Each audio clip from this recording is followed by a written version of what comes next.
बातें सुन सुन के तो मुझे कंफर्म हो गया, मुझे लगा था कोई ढंग का बंदा आया होगा डिबेट में, कोई अच्छा एक अकलमंद आदमी आया होगा जो बातों को समझेगा तथ्य। मतलब बात इनकी कोई सेंस वाली तो हो, अब तो मुझे इनके ऊपर हंसी आ रही है।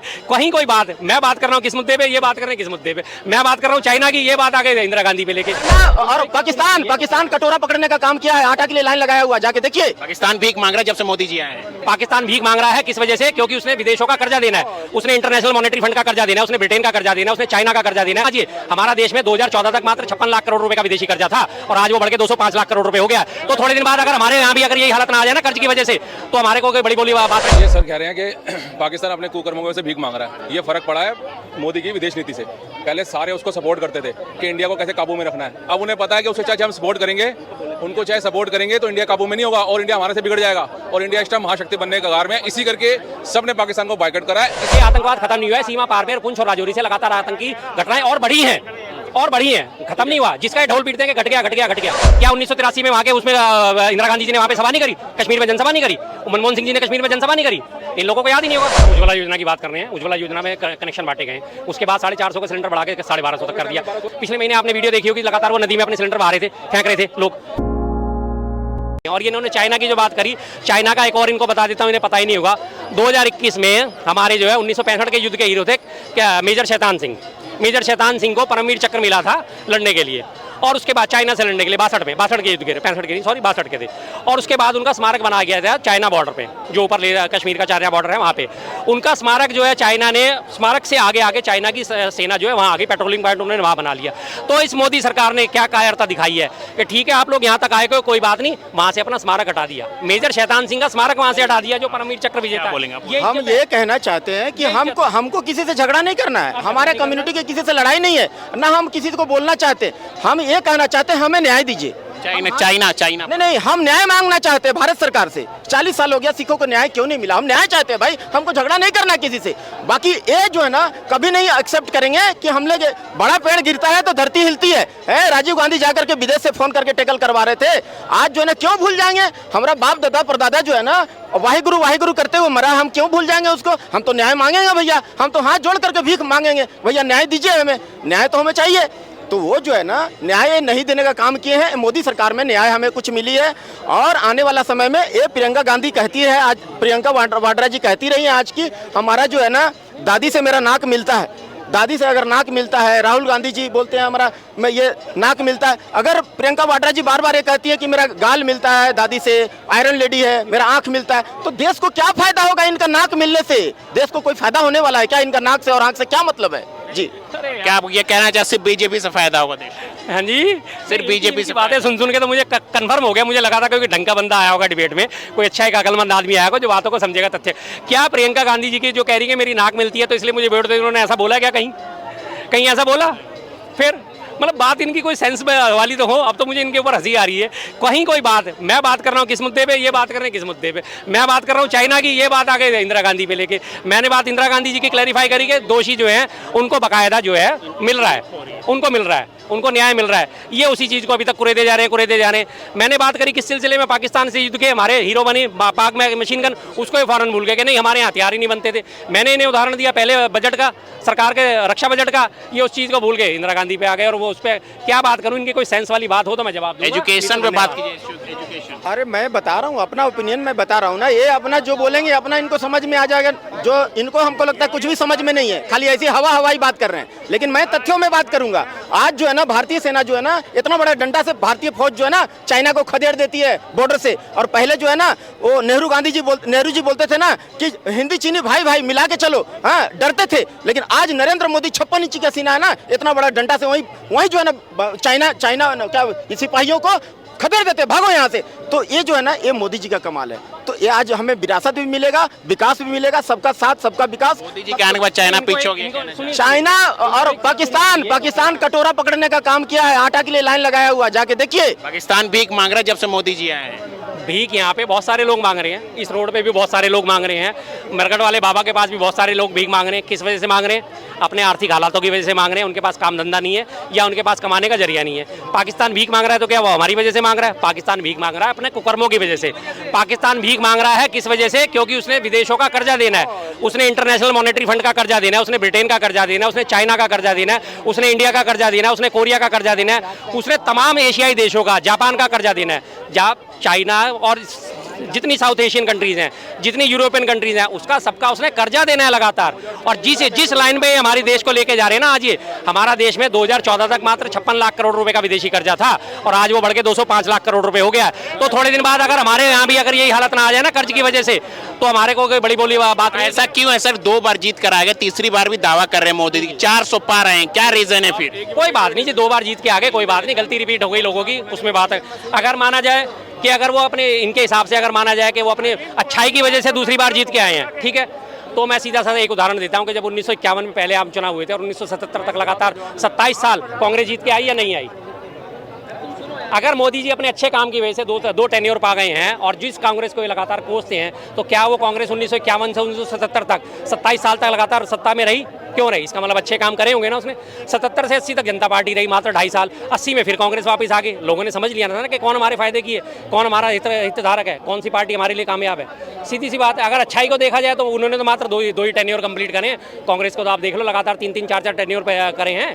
तो अच्छाई की बात करें तो आप देख लो फिर क्या बोलेंगे? जवाब देखिए। ये सर कह रहे हैं कि पाकिस्तान अपने कुकर्मों की वजह से भीख मांग रहा है। 2014 से पहले वो शायद अरबपति था, 2014 के बाद उसे कुकर्म सामने आया है। ये फ़र्क पड़ा है मोदी की विदेश नीति से। पहले सारे उसको सपोर्ट करते थे कि इंडिया को कैसे काबू में रखना है। अब उन्हें पता है कि उसे चाहे हम सपोर्ट करेंगे, उनको चाहे सपोर्ट करेंगे तो इंडिया काबू में नहीं होगा और इंडिया हमारे से बिगड़ जाएगा और इंडिया इस टाइम महाशक्ति बनने के कगार में है। इसी करके सब ने पाकिस्तान को बायकॉट करा है। इसी करके उसकी हालत इतनी ख़राब हो गई है कि आज वो भीख मांगने के कगार पे है। दूसरा इन्होंने बोला कि चाइना में वो जो हमारे मार्शल आर्ट थे वो स्मारक हो गया जी, वो पीछे चला। इन्होंने जाके देखा नहीं होगा, इन्होंने वर्कशॉप यूनिवर्सिटी से सीख लिया और बता दिया यहाँ पर। और दूसरी बात, एक मिनट मैं इनको बताता हूँ कि नहीं मैं आपको बताता हूँ ना, चाइना ने हज़ारों किलोमीटर कांग्रेस के टाइम में हड़प लिया, ये वापसी लिया है। हमारा सबसे पवित्र स्थल कैलाश मानसरोवर वो चाइना में इन्होंने दे दिया। पूछो कांग्रेस टाइम में क्यों लेकर आया?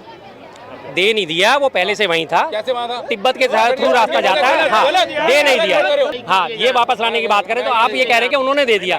मोदी सरकार ने क्या करा? अरुणाचल प्रदेश में 46,000 स्क्वायर किलोमीटर जमीन, बीजेपी के खुद सांसद सुब्रमण्यम स्वामी का बयान है, बीबीसी की रिपोर्ट आप पढ़ लो, पता चल जाएगा कि कितना कब्जा कर रखा है। नागालैंड में उसमें बकायदा उसने चीन लैंड बना रखा है। हाँ जी, चाइना के तो जवाब दे रहा हूँ।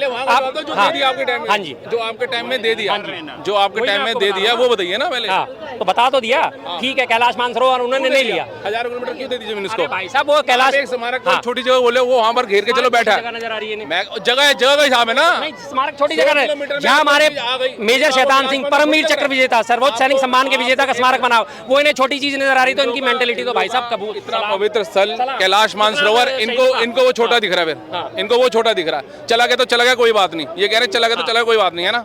ये बात है ना, बिल्कुल नहीं कहा कि चला गया तो दुख है, दुख है।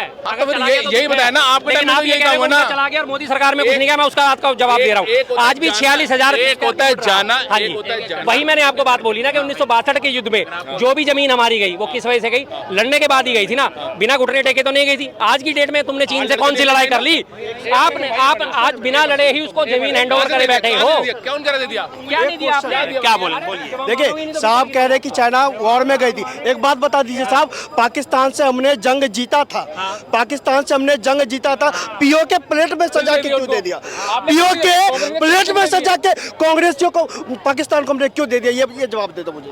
कांग्रेस आप कह रहे हो? हाँ, भाई साहब काम ये था देने का, बस 47 से कांग्रेस का काम ही था देना। 48 में कबायली युद्ध के बाद से वही है। गलत बात क्यों है? कैसे नहीं है? नहीं, आप तथ्य पे क्यों नहीं बात कर रहे हो आप? नहीं, देश की सेना जब जंग जीतती है ना साहब, देश की 93,000 सैनिक भारत ने पाकिस्तानियों के दबोच रखे थे और पाकिस्तान के पास 53 सैनिक थे। लेकिन उस समय की सरकार ने 93,000 सैनिकों को छोड़ दिया और पीओके भी इनको दे दिया। ये समझौता हो सकता है। तब चाहते कश्मीर का मुद्दा, एक मिनट, ज्ञान है, तब चाहते ये कहते व्हाट्सएप यूनिवर्सिटी ये अगर जो सरेंडर कराए थे इतने सैनिक, ये तब चाहते तो अपने कश्मीर का मुद्दा वहीं खत्म कर सकते थे ये, लेकिन उन्होंने नहीं खत्म करा, क्योंकि इनका काम किया, इन्होंने मुद्दे कभी खत्म करने नहीं थे वो वाले। इनको पता उन मुद्दों से हमारी सरकारें चल रही थी और हमारी जेब में पैसा आ रहा था, इस करके उन्होंने मुद्दे खत्म नहीं करे। आज मोदी साहब ने खत्म कर दिया। आप कश्मीर में जाकर देखिए कितना जबरदस्त होने लगा, वहाँ पर कितनी रोड कनेक्टिविटी कितनी बढ़िया हुई है, विश्व का सबसे ऊंचा पुल बन गया, रेल आपकी पहुँच गई वहाँ तक, हेड टनल सबसे विशाल सबसे बड़ी दुनिया की टनल वहीं बन रही है, इतना कुछ वहाँ बन रहा है, वंदे भारत वहाँ पहुँच जाएगी। और कश्मीर वाले बंदे खुद कह रहे भाई साहब हम तो सोच नहीं सकते थे, हम सोच नहीं सकते थे कि हमारे कश्मीर में ये भी होगा, हमारे को आज तक भटकाया गया, अब हमें मोदी ही चाहिए। क्या बोले, मोदी चाहिए 370? नहीं, इन लोगों को तो मैंने आपको शुरुआत में जब हमारी बातचीत शुरू थी मैंने आपको तभी ये बात बता दी थी। रही बात ये कश्मीर की इतनी बात कर रहे हैं, ठीक है, कश्मीर में हालात थोड़े बहुत पहले से फर्क आया, मानते हैं इस बात को, हाँ बिल्कुल आया है, लेकिन जम्मू में अभी मैं होके आया हूँ, पिछले महीने जम्मू में होके आया हूँ, वहाँ पे मैंने लोकल लोगों से बात करी थी, वो कहते हैं भाई साहब जैसा था वैसा ही चल रहा है, कोई बदलाव नहीं है। प्रीपेड सिम कार्ड तब भी नहीं चलते थे सुरक्षा की दृष्टि से, आज भी नहीं चल रहे हैं, ठीक है जी। तीसरी बात इनकी जो बात कर रहे हैं, बार बार ये बात कर रहे हैं कि सीए आतंकवाद खत्म कर दिया, आतंकवाद खत्म। इन्होंने पिछले महीने जनरल मनोज पांडे जी का बयान नहीं पढ़ा, जिन्होंने बाकायदा प्रेस कॉन्फ्रेंस करके और फ्रंट पेज पे अखबार में न्यूज आई थी, जनरल मनोज पांडे जी का बयान था कि आतंकवाद खत्म नहीं हुआ है, सीमा पार पे पुंछ और राजौरी से लगातार आतंकी घटनाएं और बढ़ी हैं, खत्म नहीं हुआ। जिसका ये ढोल पीटते हैं कि घट गया, मैं उसकी बात को इनको समझाना चाह रहा हूँ। वहां से अभी जब इन्होंने 1-to-1 लद्दाख की इन्होंने दिखाया, लद्दाख में ये कहते हैं हालात सुधर गए, लद्दाख का अभी वो वांगचुक जो है अभी अनशन पे बैठा है, वांगचुक जिसने शुरुआत करी थी इस बात की कि हमें, और वहाँ इससे पिछले महीने लद्दाख में पूरा का पूरा लद्दाख सड़कों पे था, अपने पूर्ण राज्य की मांग को लेके था, फिर मांग अलग है उनको। सीधी वही बात है, अगर मान लो किसी को आप 100 रुपए दे दिए, अब वो 1000 रुपए की इच्छा है उसकी, अब वो देखेगी ना गवर्नमेंट जायज है या नहीं है, अब वो अनशन में बैठे, कोई बात नहीं, गवर्नमेंट बात करेगी, लेकिन आप कह रहे हो कश्मीर में लोकल जगह नहीं, आप कश्मीर कभी 370 हटने पीछे गया हूँ, पिछले महीने। अरे मेरी बात सुनिए सर, 300, अरे सुन तो, अरे एक मिनट यार भाई, उससे पहले ऐसा ही होता था, नहीं हो मेरे रहा, को पूछने तो दो भाई, मेरे को एक मिनट भाई मेरे को पूछने दो, आप 370 हटने से पहले कश्मीर गए हैं? बिल्कुल गया था, पहले भी गया था। कब गए हो? कई बार गया हूँ मैं, हर तीसरे साल जाता था, वैष्णो देवी जाता हूँ, उसके बाद आगे कश्मीर तक भी हो गया। नहीं होता। अरे भाई उससे आगे कश्मीर में पूरी बताओ, बता दो, पटनी टॉप गया हूँ, उससे आगे कश्मीर में डल लेक गया हूँ, सारे शिकारे में घूम के आया हूँ, मजे लेके आया हूँ। अब आप सुनो, इनमें भी आज इनमें भी दम आएगा कि अपनी फैमिली को कश्मीर ले जा सकते हैं। मैं कश्मीर 10 साल गया हूँ, ठीक है ना, मैंने कश्मीर लगभग पूरा घुमा हुआ है भाई साहब। वहाँ दीवारों पर लिखा होता था Indian is go do back, ठीक है ना, ट्यूबवेल पानी बंद कर देते थे, इतनी, और पत्थरबाजी इतनी थी हमारे, मैंने खुद झेली है पत्थरबाजी अपनी गाड़ियों में, ठीक है ना, ये बात कर रहे हैं। आज आप जाओ, किसी हाथ में पत्थर नहीं है, सब काम में लगे हैं, रोजाना में गए। आप लाल चौक पे जाओ, रात को 7 बजे के बाद आप वहाँ घूम नहीं सकते थे, आज आप जाके देखो तिरंगा फहरा रहा है, पाकिस्तान का झंडा फहराता था। मोदी जी भी अभी गए थे, बोल रहे खुल का सांस ले रहा है कश्मीर। राहुल गांधी से पहुंच के पैदल यात्रा करने, पहले इनके में दम नहीं था पहुंच जाए वहाँ पर। राहुल गांधी पहुंच गए। नहीं, आप ये बात कह रहे हो, क्या 1983 में वहाँ के उसमें इंदिरा गांधी जी ने वहाँ पे सभा नहीं करी, कश्मीर में जनसभा नहीं करी, मनमोहन सिंह जी ने कश्मीर में जनसभा नहीं करी? इन लोगों को याद ही नहीं होगा। 1983 में इंदिरा गांधी जी भी गई थी, उसके बाद मनमोहन सिंह जी भी गए हैं, वहाँ बाकायदा अपनी जनसभा करके आए हैं और बहुत बढ़िया तरीके से, शांतिपूर्ण तरीके से करके आए थे। नहीं याद होगा इन्हें, क्योंकि इनके एजेंडे में फिट नहीं होता। अरे भाई साहब कश्मीर में गए थे, कश्मीर में गई, ये कह रहे झंडा फहर रहा है इंडिया का लाल चौक में। बिल्कुल फहरना चाहिए, अच्छी बात है, उसमें कोई हमें बुराई नहीं। तिरंगा झंडा तो हम कहते हैं पूरे विश्व में फहरा है, बहुत अच्छी बात है, कोई बुराई नहीं है इसमें, लेकिन जो झूठे दावे करे जाते हैं बुराई उसमें नजर आती है। क्या झूठे दावे, क्या झूठे? ये जो झूठे दावे करे जा रहे हैं कि इतना बदल गया, उतना बदल गया, ऐसा हो गया, वैसा हो गया, भाई साहब इतना ज्यादा जितना आप बड़ा चढ़ा के उसे पेश कर रहे हो, जमीनें लोकल कैमरे हो, आप लोकल कैमरा आइए, चलो मीडिया को नहीं मानते, ये आज तक ये जो लोकल मीडिया वहाँ चल रहा है, जो डिबेट करवा रहा है, आप देखिए ना उनकी वीडियो, लोकल बंदा बता रहा है ना कि कितना सुधार हुआ है यहाँ पर, और लोगों आंखों से दिख भी तो रहा है। 56 साल से गांव में बिजली नहीं पहुंची थी, आज वहाँ बिजली पहुंच गई, कश्मीर जैसे इलाके में सड़कें पहुंच गई हैं, विश्व का सबसे ऊंचा रेलवे ब्रिज वहाँ तैयार हो गया, ठीक है। आज कश्मीर में आप जाना, आप सीधा ट्रेन से जा पाओगे, अभी कुछ टाइम बाद आप लेह लद्दाख ट्रेन से जा पाओगे, इनको ये दिखेगा नहीं। और क्या क्या हुआ मोदी राज में 10 साल में है?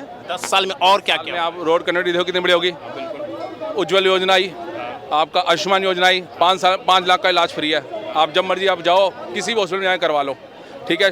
शौचालय योजना आई, ये आप कितनी योजना में आपको उंगलियों में गिनवा दूं, इतने सारी योजना गिनवा दी। उज्ज्वला योजना की बात कर रहे हैं, उज्ज्वला योजना में कनेक्शन बांटे गए, उसके बाद 450 का सिलेंडर बढ़ा के 1250 तक कर दिया। नहीं सुन तो लीजिए, अब मैंने आपकी पूरी बात सुन ली, उसके बाद अगला आंकड़ा तो दिया करो कि हमने इतने कनेक्शन बांटने के बाद उसमें से सेकंड टाइम कितने लोगों ने सिलेंडर बनवाया, और तीसरी बार कितने लोगों ने भरा? पहली बार के बाद दूसरा सिलेंडर जो है 50% लोगों ने भरा, तीसरी बार जो है 33% लोगों ने भरवाया।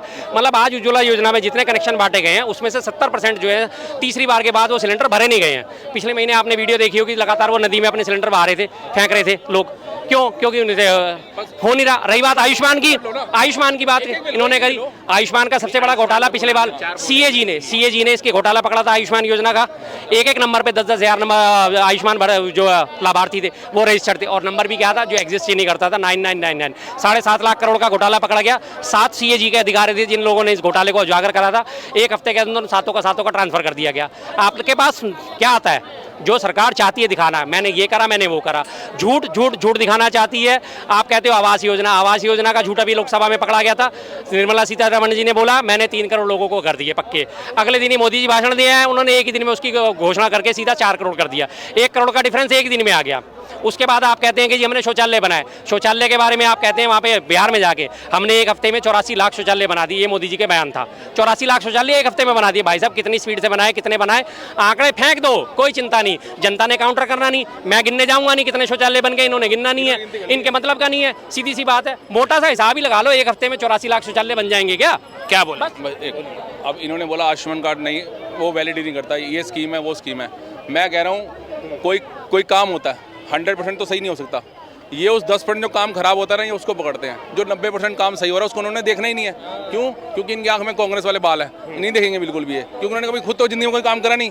100% में उन्होंने 90% काम नहीं करा, उन्होंने 10% काम करा और वही उसी को ढंढोरा पीटा बस कि हमने ये करा, हमने ये करा। आप देखो, आप जम्मू कश्मीर में एम्स बन गया, ठीक है, भवानी में एम्स का बन रहा है। कितने एम्स तैयार हो रहे हैं? इनकी कांग्रेस में कितने एम्स तैयार थे? सबको दिल्ली आना पड़ता था। लगभग दिल्ली है 13, आप देखना कितने हो जाएंगे। 20 हुए।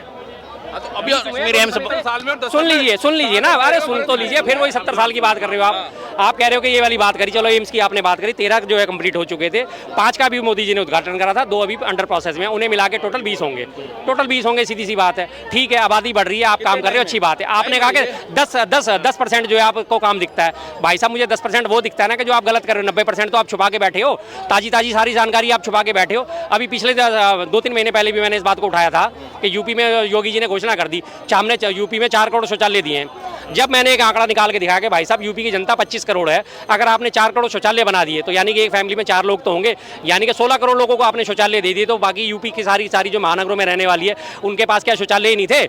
उसके बाद उनके करेक्शन होकर ऐड आने शुरू हो गए कि हमने 2.6 करोड़ परिवारों को शौचालय दिए, तब जाके उनका करेक्शन हुआ है। जब हम जैसे मुद्दे नहीं उठाएंगे, हम जैसे लोग बात नहीं उठाएंगे, तभी तो वो करेक्शन होगी। अब ये बात कह दी आपने, एम्स की बात कर दी, ठीक है, एम्स 13 बन चुके थे 2014 तक, अब आगे पाइपलाइन में थे, उसके बाद आपने 7 और बना दिए, 5 और बना दिए, अच्छी बात है। हाँ, रोड कनेक्टिविटी 91,000 किलोमीटर की रोड कनेक्टिविटी थी 2014 तक, आज बढ़ के वो 1,21,000 किलोमीटर हुई है। कितने एक्सप्रेसवे थे? टोटल एक्सप्रेसवे की बता रहा हूँ, अरे सबका ही बता रहा हूँ ना, टोटल नेटवर्क हाईवे और एक्सप्रेसवे सारे ही मिला के। हाईवे और फर्क होता है, कैसे फर्क? बहुत फर्क होता है। कैसे फर्क होता है? एक्सप्रेसवे पे आपका टाइम आधा होता है, अच्छा। हाईवे पे टाइम 75% होता है, अच्छा। ठीक है, और लोकल होते में 100% लगता है। ठीक है। तो जब टाइम बचता है ट्रांसपोर्ट को फायदा होता है, ठीक है। महंगाई कम होगी, इसमें हर चीज कम होगी। आज एक ट्रक को बॉम्बे जाने में पहले 4 दिन लगते थे, 3 दिन लगते थे, आज वो हाईवे को पकड़ेगा 24 घंटे में वहां पहुंचेगा। उसका तेल का, खर्चे का, दुनिया का, और सबसे बड़ी बात रोड नेटवर्क बढ़िया हुई है तो माल जल्दी पहुंचेगा, खराब होने की टेंशन नहीं है। तो इसको आप देखते नहीं बिल्कुल भी। ठीक है, ये कहते हैं जी एक्सप्रेस वे बना दिए, जितना उसका पेट्रोल बचा जितना उसका डीजल बचा उतना उससे ज्यादा का आपने उसमें टोल टैक्स ले लिया। क्या टोल क्यों नहीं लग रहा? कौन से एक्सप्रेस वे पे टोल नहीं लग रहा? यहाँ से बॉम्बे तक कितने टोल है बताओ मेरे को? 2-3 रुपए का पर किलोमीटर का टोल है आपका। अटल सेतु, यहाँ से बॉम्बे वो बता रहे हैं। अटल सेतु काफी लंबा है। मैं कह रहा हूँ यहाँ से अगर दिल्ली से आप ट्रक लेके चलते हो बॉम्बे तक कितने रुपए का टोल है बताओ? कितने रुपए का टोल है ये मुझे फिलहाल पूरी जानकारी नहीं, लेकिन रुपए का हुआ, 3,000 रुपए का हुआ, 5,000 रुपए का हुआ, तब भी अगर 24 घंटे में 2 दिन के ट्रैक के बचते हैं और उसका डीजल बचता है कम से कम 20,000 में से अगर फायदा होता है, अगर 15,000 का फायदा भी होता है तब भी 10,000 रुपए उसको बचते हैं ना। 4,000 टोल देकर 5,000। और सुनो, अगर वो एक दिन में 1 चक्कर लगाएगा, पहले वो महीने में लगाता था 12 चक्कर, अब वो लगाएगा महीने में 20 चक्कर, उसमें कितना फायदा होगा उसको? वो नहीं दिखेगा इनको सिर्फ टोल दिख रहा है। अगर रोड कनेक्टिविटी बढ़िया लोगे, आप इजीली जाओगे उसके ऊपर, जल्दी पहुंचोगे, तो पैसा तो आपको देना पड़ेगा ना, गवर्नमेंट ने जेब से लगा देंगे हमारा पैसा। बिल्कुल वही बात है ना कि गवर्नमेंट पैसा तो आपको देना पड़ेगा, तो वही तो हम बार मुद्दा उठाते हैं कि फिर ये गरीबों की सरकार कहाँ रही? गरीबों की क्या रहेगी? सीधी सी बात, फैसिलिटी लोगों तो पैसा आपने सहूलियत ले ली, आपने पैसा दिया, आपने सहूलियत ले ली, बात खत्म। बस जाना है तो आप जनरल के पैसे नहीं दोगे, आपको इसी आम जनता ही भाई साहब, ये आम जनता ये आम जनता के लिए आपने क्या करा? पैसे वाले के लिए करा जो करा आपने। और क्या ये आम जनता कैसे है फिर बताइए? क्या नहीं आम जनता इसमें, क्या इसमें आम जनता जा रही है? महंगाई और रोजगारी पर आप देख लो जितने बैठे 10,000 रुपए फोन लेके घूमते होंगे, ये आम जनता हुई तो क्या हो गया? ये क्या 500 मोदी 500 टोल नहीं खर्च करती? अगर मान लो मेरी अपनी गाड़ी है, मेरे को यहाँ से अभी यहाँ से आपका श्रीनगर का बन रहा है अपना वैष्णो देवी का, 6 घंटे में 4 घंटे में हाईवे बन रहा है। अभी मैं जाता हूँ अगर अपनी गाड़ी लेके, मुझे 12 घंटे लगते हैं। कितना तेल लगता है, कितना टाइम लगता है, ठीक है। और अगर मान लो मेरा 2,000 रुपये तेल लगता है और अगर मेरा 2200 का टोल भी लग जाएगा, मैं इनकी बड़ी बात कर रहा हूँ, फालतू बता रहा हूँ, अगर 2200 का टोल भी लग जाएगा तो लेकिन मेरे कम से कम 12 घंटे बचेंगे भी तो सही। और मैं एक दिन पहले आके वर्किंग तो हो सकूंगा ना, एक छुट्टी भी तो बचेगी, वो भी तो बचाऊंगा। और जो वर्किंग करूंगा, जो कमाऊंगा, उससे भी तो अपना घर चलाऊंगा, नहीं चलाऊंगा? वो इनको नहीं दिखेगा। सहूलियत किसको दे रहे हो आप? जो समर्थ है। सहूलियत तो आप उसको दे रहे हो ना कि जो समर्थ है। सहूलियत किसको दे रहे हो आप? जो समर्थ है। आपने वहाँ पे अटल सेतु बनाया मुंबई में, उसका मंथली पास कितना है? 12,500 रुपये का। फिर जो 12,500 रुपये दे सकता है वही तो उस पर से जा पाएगा। आप यहाँ से एक्सप्रेस वे का आपने टोल बनाया, आगरा का 167 किलोमीटर का वो एक्सप्रेस वे है, आने जाने का इस पर टोल 1,000 रुपये लग जाता है। तो दे कौन पाएगा? जो समर्थ है। जो समर्थ नहीं है, जो हमारा एक मिडिल क्लास आदमी है जिसकी आमदनी 15-20 हज़ार रुपये महीने की है, 20-25 हज़ार रुपये महीने की, उसको बेनिफिट कहाँ मिल रहा है? उसको बेनिफिट कहाँ मिल रहा है? गडकरी जी साहब कहते हैं कि आपको सुविधाएं चाहिए तो पैसे तो आपको देना ही पड़ेगा। तो भाई साहब, जब हमने गाड़ी खरीद ली एक बार किसी तरह से, हमने पूरे साल का 15 साल का रोड टैक्स आपको दे दिया, तो उसके बाद आपकी जिम्मेदारी नहीं बनती कि यहाँ पे बिना उसके बाद फिर आप एक्स्ट्रा पेमेंट मांग रहे हो हमसे? क्यों मांग रहे हो? क्या बोलेंगे इस पे? क्या बोलेंगे? ये कह रहे हैं टैक्स दे रहे हैं, ऑलरेडी दे चुके हैं। मैं बता रहा हूँ उनको, ये बोल रहे हैं कि वहाँ पर जो बॉम्बे में बना है सेतु, उस पर पैसे इतने ले रहे हैं। पहली बात तो उस पर आम आदमी एक बार चला जाएगा। पहली बात तो आम आदमी बात करें ना, आम आदमी है फिर भी गाड़ी है इनके पास, गरीब आदमी है लेकिन गाड़ी है इनके पास। ऐसा गरीब आदमी मैंने नहीं देखा जिसके पास गाड़ी भी हो। गरीब आदमी होता है बिल्कुल नीचे, जिनकी वैसे तो बात करते हैं बिल्कुल गरीब वाले बंदे की, और वैसे सिर्फ अपनी बात करते हैं मेरे पास गाड़ी है तो मुझे टोल देगा। अगर तुम्हारे पास गाड़ी है तो तुम गरीब बंदे नहीं हो, तो आपको टोल देना पड़ेगा वहाँ पर। दूसरी बात वो बना है, फिर बता रहा हूँ, ये जो जितने भी एक्सप्रेस हाईवे बनते हैं, ये आम पब्लिक के लिए, यूज़ के लिए नहीं बनते। ये बनते हैं कनेक्टिविटी जोड़ने के लिए, ट्रांसपोर्ट को जोड़ने के लिए, कि ट्रांसपोर्ट जितनी जल्दी होगा, जितना जल्दी कनेक्टिविटी बढ़िया होगी, ट्रांसपोर्ट जल्दी पहुँचेगा, उतना ही गवर्नमेंट को, स्टेट को फायदा होगा।